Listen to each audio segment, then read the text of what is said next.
Oi, pessoal. Eu sou o Joma, pesquisador em matemática em Paris. E aqui é a Rafa, pesquisadora em Química em Paris. A Rafa já apareceu aqui no canal, como nas entrevistas, e hoje nós queremos apresentá-la oficialmente. Então, como eu sou química, a gente precisa dar um novo nome para esse canal, mais abrangente.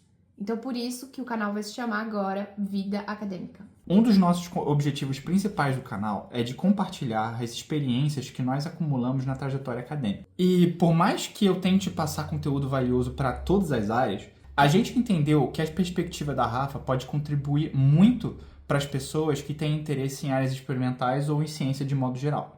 Eu já sei o quanto que a Rafa é foda, por isso que eu vou casar com ela, mas que para vocês também tenham uma noção do quanto ela é incrível, nesse vídeo ela vai contar um pouquinho da história dela. Então eu passo o bastão aqui para Rafa. Obrigada, mas como eu não sou um matemático do século XIX, vamos voltar para o século XXI com o meu queridinho Paper Tablet. Ouch. Ok, eu vou deixar você conversar aí com a galera e... Até mais, pessoal. Eu fiz o meu ensino médio numa escola de bairro que não estava necessariamente preparada em ajudar os alunos a passar no vestibular. E como eu não tive muito estímulo durante meu ensino médio para me preparar para o vestibular, eu não fiquei muito preocupada com isso até o fim do terceiro ano. Foi por isso que no fim do terceiro ano eu escolhi fazer um ano de cursinho para passar no vestibular de faculdade pública. Fiz cursinho objetivo em São Paulo e eu trabalhava meio período para me ajudar a pagar a mensalidade do cursinho. Trabalhava de manhã, fazia o cursinho de tarde e continuava estudando à noite. Isso não foi muito prático para mim por muito tempo, até que eu conversei bastante com meus pais e eu consegui uma bolsa no cursinho para diminuir a minha mensalidade. E foi assim que eu consegui focar 100% nos estudos no cursinho, com a ajuda dos meus pais e com uma bolsa bem legal do objetivo. No fim do ano, fiz diversos vestibulares, passei na Unesp em Araraquara e passei na Unifesp em São Paulo. Então, como eu sou de São Paulo, acabou ficando decidido que eu ia fazer a minha graduação na Unifesp em São Paulo, Química Integral. E logo no primeiro ano, aqui em 2012, a gente já teve aquela greve dos professores que tomou, não lembro mais quanto tempo, mas muitos meses em que os alunos precisaram ficar em casa, com muitas incertezas, então foi uma época um pouco complexa aqui, logo no começo da graduação. Mas enfim, no fim de 2012 as aulas voltaram, e a partir de 2013 eu comecei a me preparar para o que eu vou mostrar aqui em 2014, que é a minha primeira saída do Brasil. Então, desde muito cedo, eu queria sair do Brasil, eu tinha essa vontade. Só que eu tinha colocado na minha mente que isso era muito difícil, praticamente impossível. Pelas limitações que eu tinha de contextos, de achar que é muito caro, de que não tem oportunidades, etc e tal. No entanto, o meu irmão, eu tenho um irmão mais velho, e ele fez graduação particular, também trabalhando o período todo, fazia graduação à noite. E ele teve a oportunidade de fazer um período de intercâmbio relativamente curto, por 6 meses, em Portugal na época. E aquilo foi a minha esperança, né? Foi a minha vela que se acendeu. E isso, na verdade, aconteceu em diversos outros contextos da minha vida, onde eu via pessoas próximas de mim conseguindo coisas que eu julgava importante e que por isso me deram força e motivação de ir atrás. Porque na minha cabeça o que eu falava era, se ela conseguiu, eu também consigo.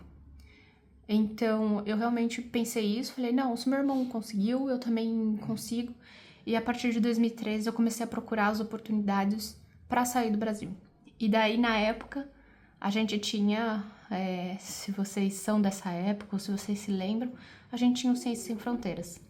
Então, no começo de 2013, eu comecei a me preparar para Ciências, e realmente era um processo extremamente competitivo, tinha que bater várias, checklist ali, tinha vários pontinhos, então, por exemplo, o CR tinha que ser maior que 7, você não podia ter nenhuma DP, e cada universidade também tinha suas regras, então essas eram as regras da Unifesp. A minha inscrição demorou um ano, então eu comecei em 2013. E em março de 2014, eu então tive a minha primeira experiência pelo Ciências Sem Fronteiras, onde eu fui para Chicago, nos Estados Unidos. E lá eu estudei na DePaul University. A minha mentalidade, quando eu fui para DePaul, foi... Como a gente não poderia facilmente pegar a equivalência das matérias quando voltasse para a Unifesp, porque quando você olha a grade dos Estados Unidos, eles têm uma grade de horária em sala de aula muito menor do que no Brasil. E para você conseguir equivalência, você tinha que ter no mínimo 70% de grade horária equivalente ao Brasil. Então, só a questão de grade horária já era bem difícil de cumprir. Então, na minha cabeça, o que eu pensei, eu vou fazer o máximo de matérias que eu não tenho na minha grade no Brasil. Então, eu peguei matérias de mestrado, então eu fiz bastante. Na época, eu gostava muito de química orgânica, ainda sou super fã, né? E eu fiz bastante matérias de química medicinal, drogas, toxicologia, fiz química nuclear. Então, eu fiz bastante matérias ali para abranger o meu conhecimento em química e não necessariamente repetir o que eu já tinha feito ou tentar uma equivalência depois. Então, essa foi a minha mentalidade, que foi, então, abranger o meu conhecimento. E depois, no fim, eu fiz um estágio na Stony Brook University. O meu estágio aqui era com química orgânica, química medicinal. Então, foi de verdade a minha primeira experiência fazendo várias técnicas em química orgânica que a gente faz todos os dias no laboratório. Eu diria que o Ciências Sem Fronteiras abriu as portas da minha carreira acadêmica, porque a partir daqui eu consegui ter muitas outras experiências. Realmente ele me colocou numa vantagem competitiva grande. Então eu voltei para o Brasil em 2015 e apesar de eu sempre ter querido, né, desde pequena inclusive, eu já sabia que eu ia ser química, eu já sabia que eu gostaria de fazer um doutorado e que eu gostaria de ser pesquisadora, não estava claro na minha mente que se ia ser uma pesquisa na academia ou se ia ser uma pesquisa na indústria. E também tinha uma pressão muito forte de conseguir um estágio em química antes de se formar, justamente para você depois conseguir ser efetivado na indústria, etc. Então eu voltei em 2015 para o Brasil, comecei o meu TCC e ao mesmo tempo fui procurar um emprego. Então isso aconteceu em diversos momentos da minha vida onde eu estava tanto trabalhando na indústria quanto seguindo os meus estudos acadêmicos. Então eu voltei em 2015, continuei os meus estudos e em 2016 eu comecei os processos de estágio. E daí aqui eu comecei a trabalhar por um ano e depois eu fui efetivada. Então isso foi em 2017, que foi o mesmo ano que eu finalizei a graduação. O meu fizinho da graduação, né, entre 2016 e 2017, foi meramente administrativo. Eu precisava estar vinculada na universidade para poder fazer o estágio, mas eu já não tinha mais matéria, eu já tinha terminado as matérias aqui. De 2016 até 2018 eu fiquei nessa empresa, e a partir de 2018 até 2019 eu fui para uma outra empresa. Empresa 1, que é uma multinacional em química, e aqui é uma empresa de cosméticos. Então nessa primeira empresa aqui eu trabalhava no grupo de R&D, que é o Research and Development, ou Pesquisa e Desenvolvimento em português. Trabalhava com diversos projetos, né? E também trabalhava com suporte ao cliente, claro, sempre voltado aqui para a questão do R&D. Nessa segunda empresa em cosméticos eu estava focada desenvolvimento de fórmulas cosméticas, né? Então eu era do time de desenvolvimento de fórmula, é esse o nome do time, que era para um novo mercado. E nesse meio aqui foi que, com o apoio da minha chefe, que foi muito importante, decidi voltar para os meus estudos acadêmicos, então fazer o meu mestrado, que foi quando eu fui, então, aqui em 2019, mestrado na USP. Essa minha mesma chefe, ela teve também um protagonismo muito importante para mim, no sentido de que ela foi aquela pessoa que eu olhei e falei, se ela fez, eu também posso fazer, assim como eu fiz com meu irmão. Então, para contextualizar um pouco melhor, aqui, quando eu tava fazendo o meu TCC, eu fiz uma IC e tudo, meu professor, ele falou: Rafaela, se você quiser continuar, a gente pode ter oportunidades para fazer um doutorado em cotutela na França. A priori, eu não queria continuar na academia logo de cara.